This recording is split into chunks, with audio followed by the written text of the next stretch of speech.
Ito po si Kuya Darwin. Siya po ay isang PWD na dating nagtatrabaho bilang security guard sa isang remittance center. Noong nakaraang taon, December 27, 2023, naaksidente po siya at na-confine sa hospital. Lahat ng ipon niya ay nagamit sa kanyang hospitalization. Nitong nakaraang mga araw ay wala daw po siyang makain, kaya nag-PM po siya sa akin noong napanood niya ang mga dating videos ko na tumutulong sa mga tao. Humihingi po siya ng tulong. Noong nalaman ko ang kanyang kwento, hindi po ako nag-aksaya ng panahon at pinuntahan po namin siya, dala-dala ang aming mga pinamiling bigas, groceries at konting gulay.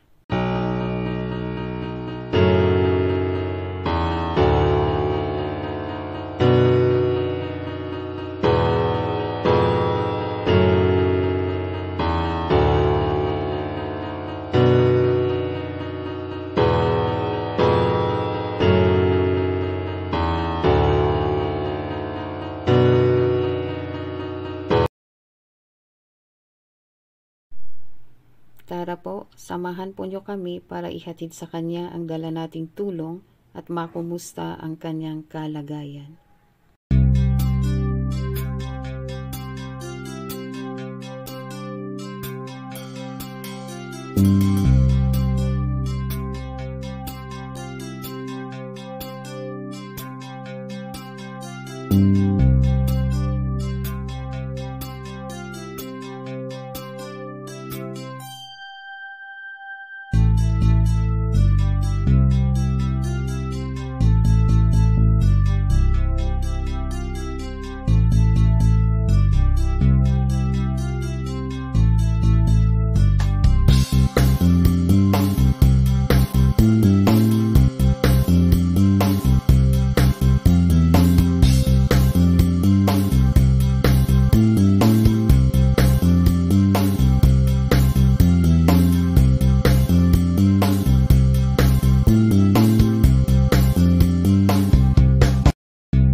Sa inyo, yung tirahan ni Kuya Darwin, yung isang nagpapatulong po sa atin. Tara na po, pasukin po natin ang kanyang bahay.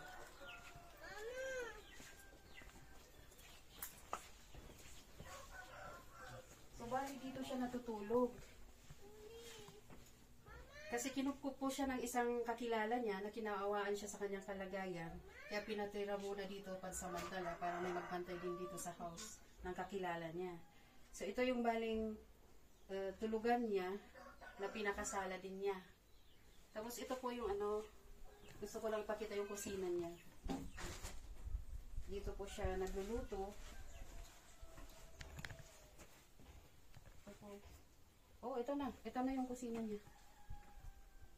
Ito po si Kuya Darwin, yung lumapit po sa atin na gusto pong magpatulong dahil as of now, wala daw po siyang work. At saka, isa po siyang PWD. Kuya Darwin, pwede po bang ikaw na lang magkwento para malaman namin yung kwento ng buhay niya? Sige po. Ako po si Darwin. Nakapira po ako dito sa Hayas. Ang dami ko pong nalapitan na tulong sa barangay pero kulang pa rin. Buti na lang, nakita ko po yung nag-vlog. Taga-rito rin po pero hilala ko yung tirahan ito sa tirahan ko po. Ako po yung naka-tira ito. Dahil mas po yung tirahan ko dati, mas liblib. Ito at least isang isang hagdan lang. Nanda ako sa may daanan po. Bali po medyo hirap po kasi siyang maglakad. Kaya pinili niya pong dito muna pansamantalang makitira sa kumukup sa kanya kakilala niya. Doon kasi kasi doon sa tirahan niyang dati, medyo malayo at saka mahirap yung daanan, pababa at paakyat din po. At saka medyo matarik. Kaya pinabuti niya dito muna mag-stay. Buti nga po may kakilala siya, ano, nagmalasakit sa kanya. Ituloy niyo po, Padre. Dito ako lang po yung vlog na to is ang namin niya pong natulungan at matutulungan pa at salamat po dito pala sa vlog Chin. Dahil sa kanya medyo makakaahon pa po ako. Dahil sa kanya may pag-asa pa po ako na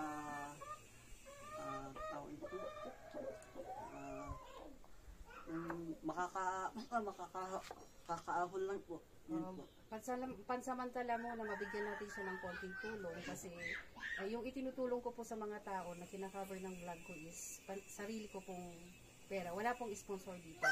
Kaya kung ano man yung maitutulong ko sa inyo, sana pagtsagaan nyo at sana makatulong pa rin sa inyo kahit papaano. Ngayon, si Kuya Darwin po ay parang nalaman kong na-aksidente daw po kayo. Yes po. Kailan po? December 27 ng umaga. Kakatapos ko lang po nagbayad sa may Meneco ng kuryente. Pag-uwi ko po dito, nandun lang po ako sa may taas, bigla po akong natumba. Yun nga, dahil sa pagod, buyag, Natumba po. Paano pong natumba? Ano pong na-aksidente kayo? Ano pong sa... biglaan po natumba, nakasakal po ako sa may, sa... Scooter. E-bike po. Ay, e-bike. Opo. Bigla ako natumba doon. Pag-gising ko na lang, nasa hospital na pala ako. Kala ko, matutuluyan na pala ako, yun pala.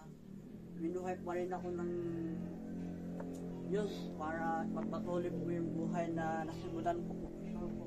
Saka so, nung na-aksidente po kayo, unconscious po kayo.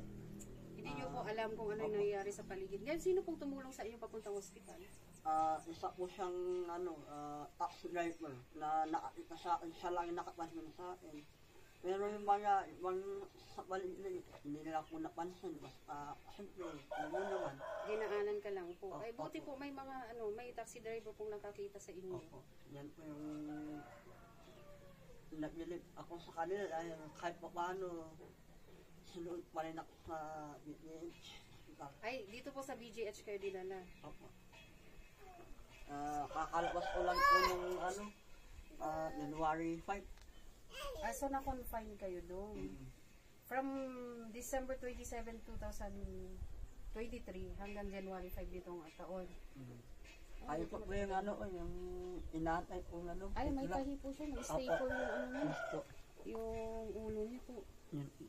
Kaya hindi ko pala ako makagalaw ng maayos. Makagalaw ako kasi pag nagalaw ako, asay pa lang yung ulo ko ito.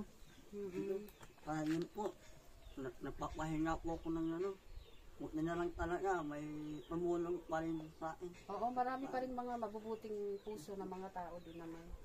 Kasi ang lumaas po pala, ang akala daw ng doktor is yung yung normal lang na nawalan ng bala, yun pala, ang lumaas seizure, tapos epilepsy pala, yun. Ay, nagka-seizure din po kayo. First time na lumakas. Sa pagka-aksidente, doon lang nangyari yung seizure nyo. Wala kang history ng seizure. Ilaan po kasi yun eh. Oo, namalayan na. Ang ganda na nagtapos, nang bando ako. So hanggang ngayon, nag-medication pa rin kayo, may gamot kayong tinitake? Yes po, ayan po, nasa loob po. Anti-epileptic, for 1 month. Yun lang po. Sana po may matutulit pa.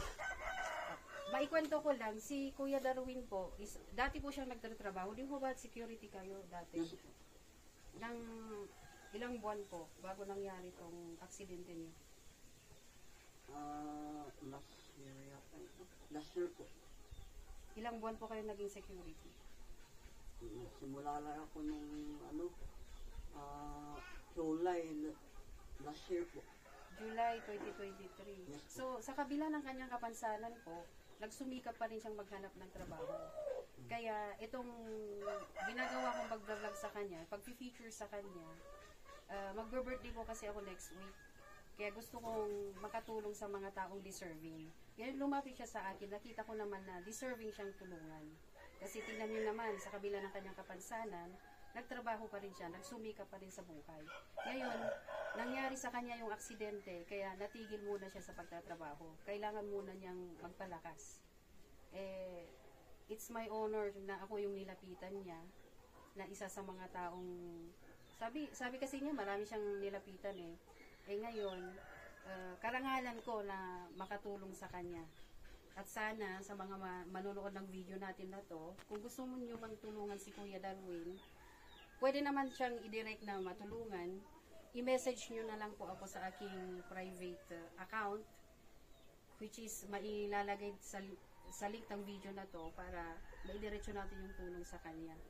At the same time, kung gusto nyong idaan muna sa akin, pwede rin naman. At ito lang ang ma-assure ko sa inyo. Lahat ng ibibigay yung tulong sa kanya, matatanggap niya ng walang bawas. Ngayon, Kuya Darwin, kumusta naman ang buhay mo kung hindi ka mag-work ngayon? Kahit nakakamiss lang talaga ulit bumalik sa pagtatrabaho. Kaya lang, ang sabi ng doktor, mapahinga daw muna ako ng ilang buwan bago ako makabalik po sa trabaho ko. Kaya kailangan niya munang mag-rest ng ilang buwan. So, sa ilang buwan na yun, syempre hindi po siya magtatrabaho. Talagang kailangan po niya ng tulong po natin. At saka, di ba may mga kapamilya ka din dito, Kuya Darwin? Yes po. Sila po ang unang tumulong sa akin sa hospital.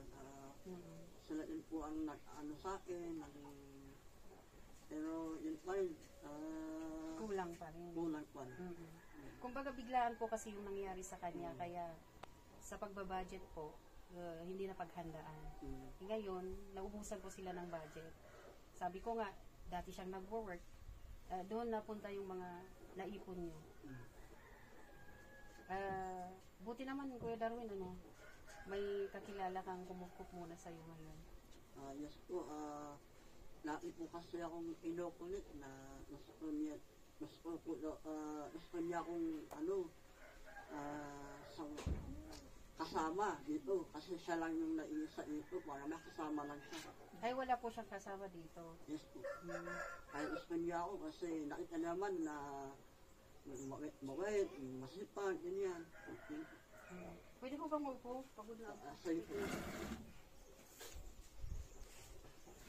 Ngayon, sa pagkakataong ito, Kuya Darwin, anong pinagkakaabalahan mo? Ito, nananalig sa Panginoon na sana tumaling na po agad ako kasi kailangan ako makabalik sa trabaho.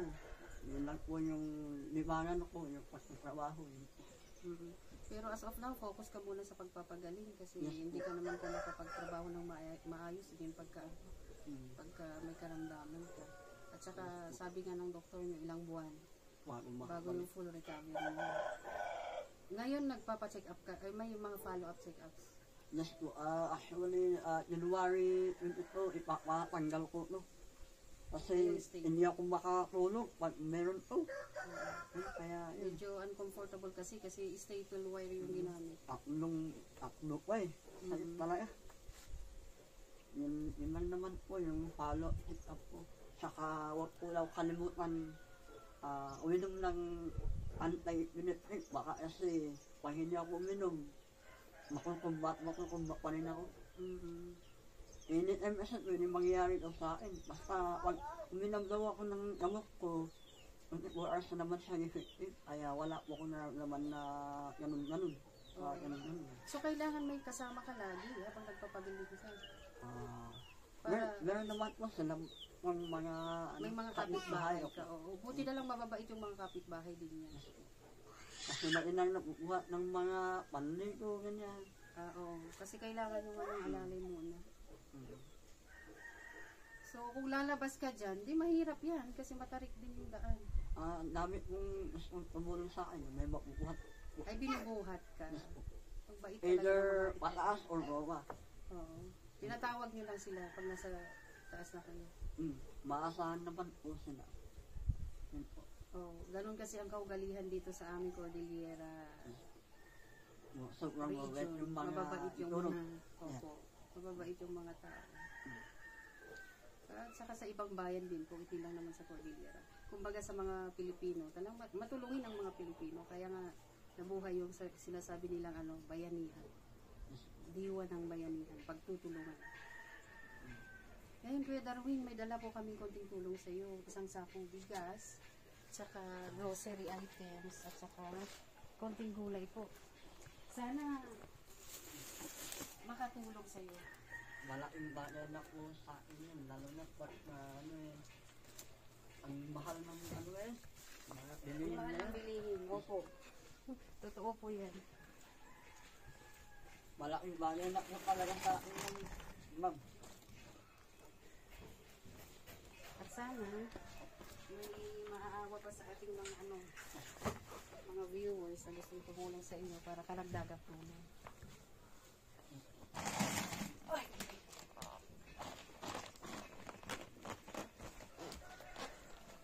Patulong na lang tayo mamaya para ipasok ko. Ipasok ko na. Pasok ko na lang siguro. Dito ko na ilagay. Ang bigat.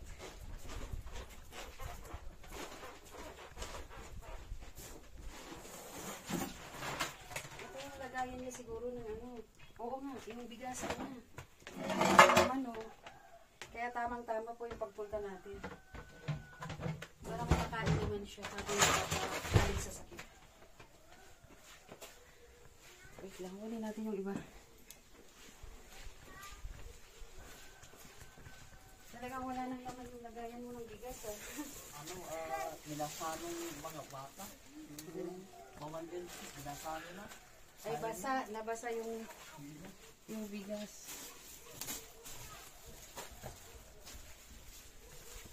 Okay, siya na lang bahala mag-ayos.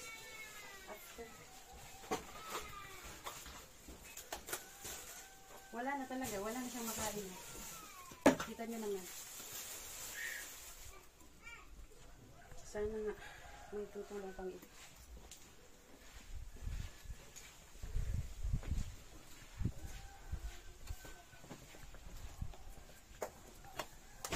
Salamat Kuya Darwin ha. At sana nakatulong kami sa iyo. Kung sakaling may maaawa ng mga manonood sa video natin, idiretso ko na lang sa iyo. Total alam ko naman yung contact mo. Or ako nang pupunta dito. Thank you at sana sa madaling panahon ay gumaling ka na para makabalik ka na sa trabaho. Huwag ka pong mawalan ng pag-asa. Habang nabubuhay pa tayo, may pag-asa pa. Tignan mo, hindi mo in-expect na may tutulong sa'yo. Kasi actually, hindi ko siya lubos nakakilala. Kumbaga nakikita ko lang siya. Pero salamat at in-approach niya ako para makatulong tayo ng konti. Maliit man na bagay yung naitulong natin, sana magkaroon ng impact sa kanyang buhay. Maraming salamat po sa inyo na aming tagapanood. At sana suportahan niyo po kami sa pag-vlog namin para marami pa tayong tulad ni Kuya Darwin na matutulungan. Mag-subscribe po kayo sa aming channel, paki-like at paki-panood din ang aming videos at paki-share na rin po para marami po itong mga tao na ma-reach ng ating videos at tuloy po ang ating pagtulong sa ating mga kababayan karapat dapat na tulungan. Thank you po sa inyong lahat. Bye-bye po.